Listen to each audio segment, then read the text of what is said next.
So,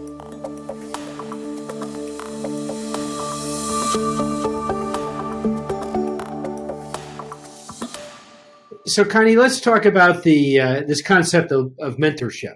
And I know firsthand you have been a mentor to a number of executives across the industry. But if somebody asked you about the person who was most influential as far as being your mentor and what you might have learned, what would you say?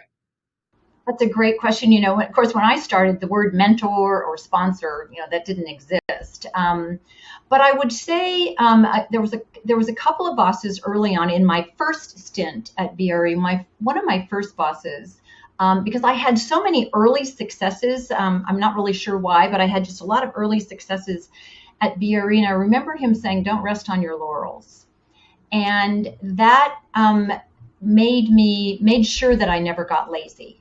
And then what I would call today, we would call him a sponsor, but you have to remember 1977, I started as this analyst. I was the only woman in the office other than the administrative staff. So I was a bit of a novelty, but he would take me to lunch 2 and 3 times a week to introduce me to people in the industry. Whether we were doing a deal with them or not, they invited me into the board of trustees meetings. So they exposed me in a way that, I feel so blessed.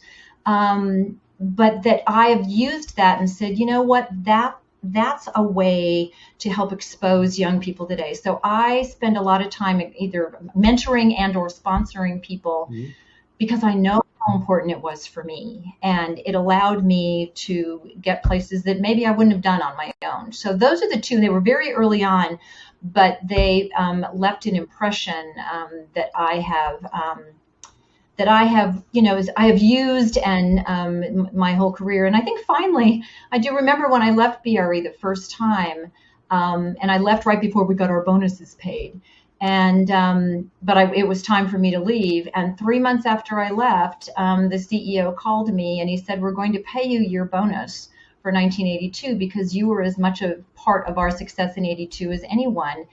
And that, no matter who left BRE, I would say they get, if we weren't terminating them, they earned their bonus and we're going to pay. It made such an impression on me that people cared enough about my contributions. So I think those are probably a couple of things that they just stuck with me for now 40 some odd years. No, but that's terrific.